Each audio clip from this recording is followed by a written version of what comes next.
Olivier.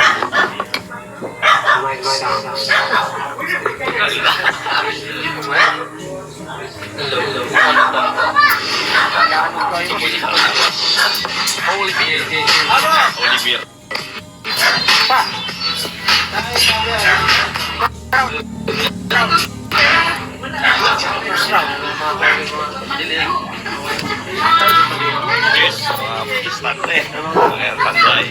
Yan, hello, good morning po, no. At may mga Protestant or sa iba na parang ano raw yung masasabi ko dun sa inom-inom challenge na nangyayari ngayon sa mga kabataan sa CFD.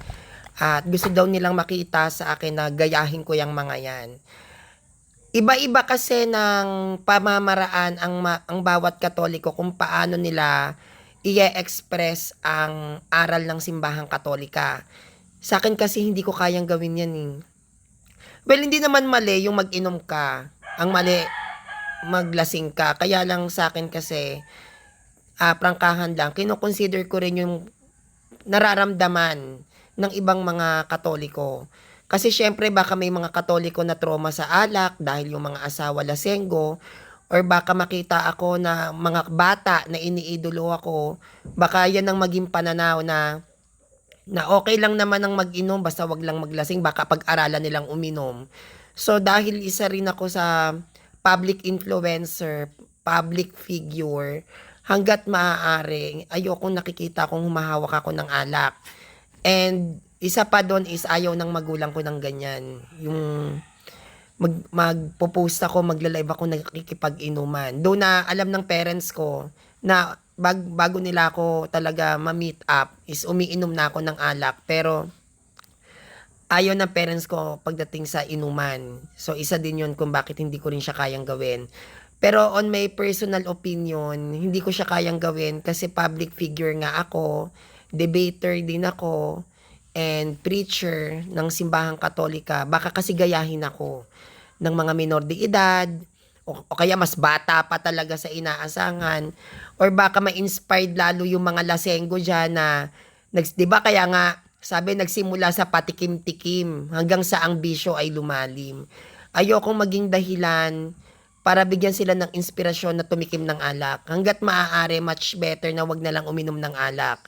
Pero kung mataas naman yung control nyo, go lang, inom lang ng ilong. Hanggat may pang-inom, baka naman umiinom kayo, wala naman kayong pera, naubos na sa kakaalak, no? Ako kasi, even dito sa Manila, umiinom ako, pero nililibre ako ng mga kaibigan ko. Yan. Pero yung sabihin mo na ipopost ko sa social media na nakikipag-inuman ako, hindi ko siya talaga kayang gawin. Kasi, para sa akin, mataas ang possibilities na baka gayahin ako ng mga kabataan, lalo na isa nga akong public figure. Pero sa kanila, kanya-kanya naman tayo ng strategy at ng way. Siguro hindi ko lang siya talaga gusto na gawin. Pero tandaan, ang pag-inom, dapat moderate lang. Hindi sobra-sobra para hindi tayo malasing at maging kahihiyan sa kalsada. Iba-iba naman kasi yung strategy pagdating sa pag-inom ng alak. Halimbawa, si Father Darwin Kitgano umiinom ng beer, 'di ba? Pinapakita niya yung umiinom siya ng beer hindi naman dahil sa parang lasenggo siyang pare, kundi para maging aware ang mga tao na hindi porket makakita kayo ng Katolikong umiinom o nagdidiwang ng isang selebrasyon lasenggo na, 'di ba? Ganon din sila Jared, sila JB, no, yung ibang mga CFD na talagang lumalaklak na rin ng alak sa social media. Hindi naman nila ginagawa yan para sabihin ng mga lasenggo sila eh. Parang ina-aware lang nila na iba na ang mga kabataan ngayon. Talagang maraming kabataan ngayon ng marunong nang uminom ng alak. Malakas na nga uminom kahit minor de edad eh, 'di ba? Kumbaga, minor de edad pa lang may anak na, nakabuntis na. So iba na talaga ang panahon ngayon at iba ang view kung paano natin titignan ang pag-uugalit asal ng mga kabataan ngayon. Unlike before, talagang very conservative ngayon kasi napaka-liberated na ng bansang Pilipinas. Para sa kanila, normal na lang yung ganyan. Pero sa akin, hanggat maaari, kung kaya naman natin na wag na lang magpakita na umiinom, mas maganda yon kasi iba-iba tayo ng understanding, iba-iba tayo ng interpretations. Baka mamaya may mga lasenggo na nagpipigil sa alak, biglang ma-inspire dun sa quotes na basta wag kang maglalasing, eh alam naman natin nagsisimula sa maliit na bagay ang pagkalulong sa bisyo, 'di ba? Diyan nagsisimula 'yan eh. O kaya may mga kabataan na okay lang basta hindi ako malasing, pwede pa lang uminom. So baka ano sila, ma-hook sila sa alak. Tandaan natin ang isang bisyo lumalalim at lumalala, nagsimula yan sa patikim-tikim. Nagsimula yan sa pagsubok-subok. So, yan yung iniisip ko lang din bilang isang CFD tapos public figure pa ako na much better na kung iinuman ako, yung ako na lang, yung hindi naman kinakailangan pang ipangalandakan. Kumbaga, hindi naman sa sinasabi kong mali ang ginagawa ng mga CFD. Kumbaga, baka ma-mislead yung ibang mga tao, no, nagayahin din ako na, sabi ni Sanrio, okay lang naman kung dahan-dahan. Kasi dyan nagsisimula yung pagkalulong sa bisyo, yung patikim-tikim. Baka dyan nila kunin yung quotes na okay lang uminom, basta wag lang tayo maglalasing. Eh, hindi naman lahat kasi din ng tao malakas ang kontrol. Kaya kung pinipilit nyo akong mag-video ako na umiinom ng alak, hindi ko po yan kaya. Siguro pwede kapag may okasyon, kasama ko yung mga pinsan ko, ganun. Pwede, pero ano siya, hindi siya yung ako mag-isa, tas naka-uniform ako ng Catholic, hindi ko siya kaya. Ginagawa ko ang pag-inom pag may okasyon, pero yung for the content, hindi ko siya kayang gawin. Ako kasi, ang way ng pag-iinom ko is, halimbawa, to comfort people, diba? Just right now, meron akong friend, batchmate ko, meron siyang struggle sa buhay. So, wala siyang makausap. Ako lang yung talagang natatakbuhan niya pagdating sa mga advices. So, sinasamahan ko siya sa pain, sa struggles niya sa buhay. So, sabi niya sa akin, Sanrio, siya tayo. Sige, inom tayo. Doon siya nag-open up sa akin. Yan, umiinom ako pag ganyan. Or, yung mga barkada kung gusto kong akayin sa loob ng simbahan. Yan, nagpapaluwal muna ako dyan. Tara siya tayo kasi hindi mo pwedeng akayin sa loob ng simbahan ang mga taong hindi naman taong simbahan. Syempre, sasakyan mo yung galaw, pag-aaralan mo yung galaw. Ang pag-inom ko ng alak, lagi yang may intensyon. Hindi ako umiinom ng alak dahil lang sa gusto ko lang. Hindi, lagi siyang may intensyon. Halimbawa, kasama ko yung mga relatives ko, katulad nung namatay yung mother ko. And I want my relatives to be happy, na maging magaan ang pagtanggap sa kamatayan ng aking ina. So, anong ginawa ko? Nakapag-inuman ako sa kanila. No, parang kahit papaano, ayoko maramdaman nyo yung sobrang lungkot. Ang gusto ko maramdaman nyo, matanggap nyo. Gumagawa ako lagi ng way para maging makabuluhan ako sa buhay ng ibang tao. Kaya, sa akin, pagdating sa alak, hindi naman masama uminom. Nakadepende yan sa dahilan mo, sa purposes mo.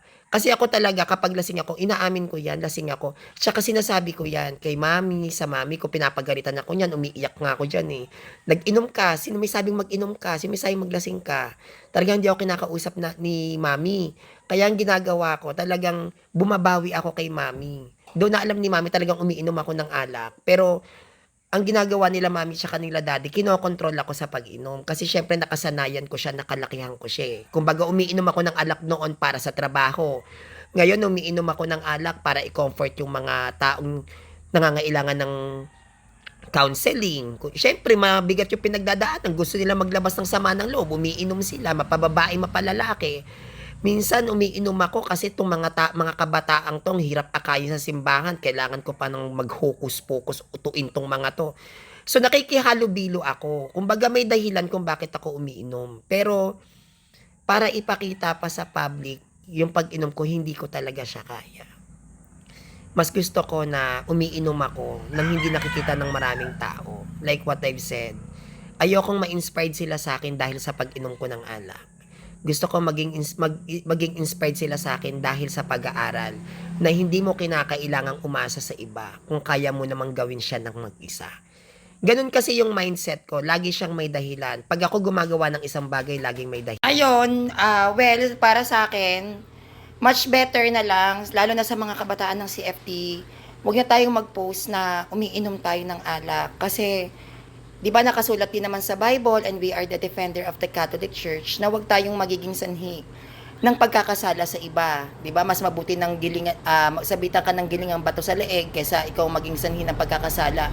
Ganun ka bigat yung kaparusahan nun. Kasi tayo naiintindihan natin yung pag-inom ng alak. Paano yung mga taong hindi aral?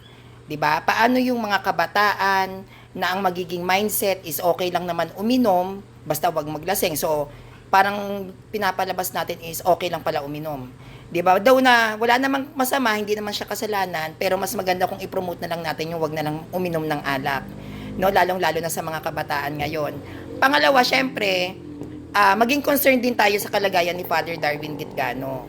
Syempre sa kanya magre-reflect yan. Sasabihin, o tingnan mo yung mga bataan mo, padre. 'Di ba? Ang pangit tignan kung ang lahat ng CFD magpo-post na umiinom ng alak. Can you imagine na ang mga defender ng Catholic Church ay nagpo-post na umiinom ng alak? 'Di ba? Hindi siya magandang tignan. Hindi siya masama, hindi siya kasalanan ng pag-inom ng alak. Pero sa mata ng mangilan-ngilan na protestante, katoliko, hindi siya magandang tignan. Kaya kung sakali man naiinom tayo, may celebrations, or gusto natin damayan yung kapwa natin, or dumating yung mga barkada natin, 'di ba? Hindi natin may iwasan ng inuman, make it private na lang kasi may mga conservative people na hindi sumasang-ayon sa ganyan. Isipin din natin na hindi lahat ay bukas ang isip sa pagtanggap, sa pagpapakita na tayo ay nagiinuman. Lalo na holiness ang Catholic Church pagdating sa usapin. Di ba? Pinag-uusapan dyan ang kabanalan. At alam natin na maraming mga Protestant na feeling righteous, feeling banal, mababash kayo ng magbabash.